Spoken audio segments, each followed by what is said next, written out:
انسان از یک کاغذی بی ارزش پول ساخت، اما پول در این دور و زمان از انسان ها چیزهایی که نساخت.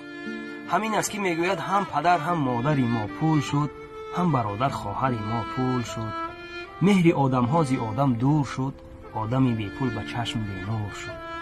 بسیار خوب گفته است. پول اگر داری تو را حرمت کنند، پول نداری گر تو را تهمت کنند. پول چه شیرین بوده است که دایما از پیش بیداری و غربت کنند، اما ما دست به دعا میبرداریم، طلب آن را میکنیم که ای خدایا بندگان را عقل ده، وقتی مردن یک کفن را نقد ده، چون که دانند دوست جانی پول نیست، دوست جانی را به ما در اصل ده.